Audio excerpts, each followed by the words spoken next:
As a designer, part of what we're doing with the design, especially if you're doing experiential design, is you're casting a mood and you're communicating.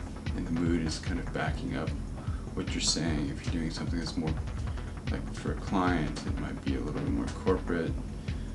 The stuff that we do, fortunately for us, is usually pretty interesting. But I know as a designer what mood I'm trying to project. And so when I'm doing sound design, I'm trying to reinforce that mood of the sound that I'm creating to further to take that mood that I could express visually to the next level and basically involve the user. Flash, it's empowering. It allows us to create intuitive UIs. It allows us to create motion graphics to keep the user involved. It allows us to create an environment where you experience content and less kind of clicking through pages. You're just kind of flowing through an experience. And to me, that's much more human. We've had the fortunate opportunity to basically work with Flash 5 already. I'm doing the demos for Macromedia, and it's really exciting where that's going. It's really opened up a lot of doors. We'll continue to use Flash 4 for a number of months while the audience builds up for Flash 5. We'll use Flash 5 when we have certain types of projects that are not audience critical, more experimental, probably our own website and things like that. Flash 4 is still really powerful. I mean, it's with action scripting, you can do a great deal. When you look around the web, there's a lot of amazing stuff. Flash 5 really, there's a lot of enhancements that are helping, like specifically sound for me. The enhancements in sound are like, almost common sense enhancements. It's like, it's like we've really needed these little things. So it's good to see that, but the action scripting side, taking it to JavaScript syntax, our programmers are just totally freaking because it's just like, it's something that they know, they're experts in, and now they can just quickly jump into this Flash realm and take it to the next level, way beyond where designers can take it. So I draw a lot of inspiration from actually the project that I'm working on itself.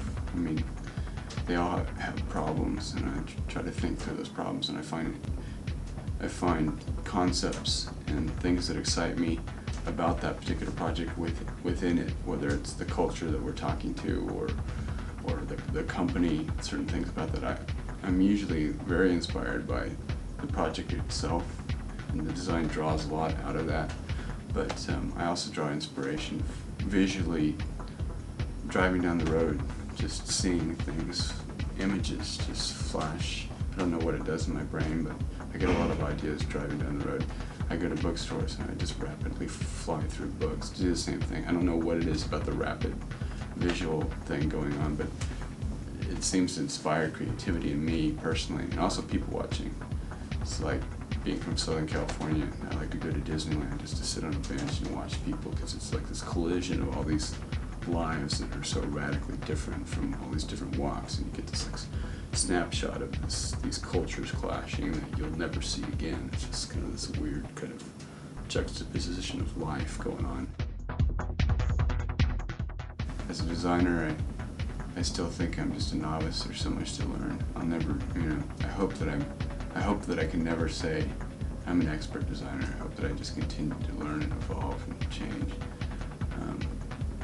I think one of the things that I was, coming from a background in architecture, I was taught to think through everything that I did, to a point of insanity. I look back on certain things that we did, it was just flipped out. But when I'm designing, it's like there's so many layers of meaning in what I'm creating, and it's all about the problem that I'm solving or the content. And I try to embed humor and all these different things that nobody will ever really get unless they pick it apart. And I think that's a part of what we do that's kind of unique. A lot of people came into Flash, God bless them, and they just got into like the tools and the effects and things like that. And it's cool to learn it, but don't base your design on, you know, a fade or having text fly across the screen a certain way. That, I mean, if it has no meaning, it's basically garbage. My point of view. I know design, people have different opinions about that, but I really like to find relevance in the work that I'm doing.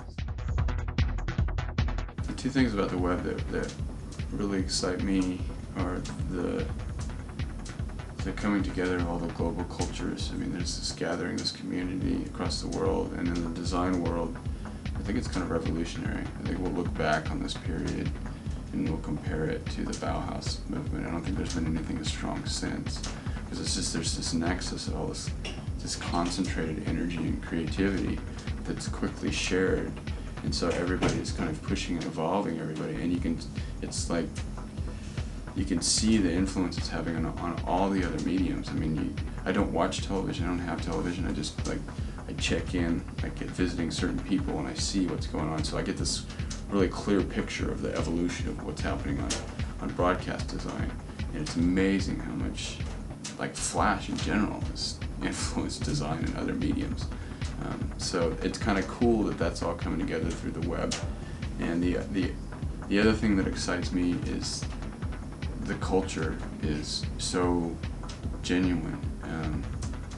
Coming out of architecture, it's a culture of just massive egos, where these people prop themselves up on the work of other people and tout themselves as demigods. This realm, you know, I've met the best of the best, and you know, they're all genuine, great people. I mean, they're all about sharing. I mean, most of us just feel like we're just scratching the surface. There's so much more for us to do and learn. We all know that we're somewhat intelligent and we've kind of got it going on in a certain sense, but it's you know, it's just not. There's not these massive egos. And in the programming culture, it's unfortunate that it's kind of similar to the architecture thing. It's like people aren't sharing, and they're kind of oftentimes jerks, and it's just a negative thing. But the Flash culture, especially, it's so open. I mean, it's just amazing how genuine these people are. You see their work, and it's so freaking amazing. And you expect to meet these people and have them just kind of have these huge, massive heads, and they're just like totally down to earth, totally cool. They're all about sharing with people. So I love that about this community.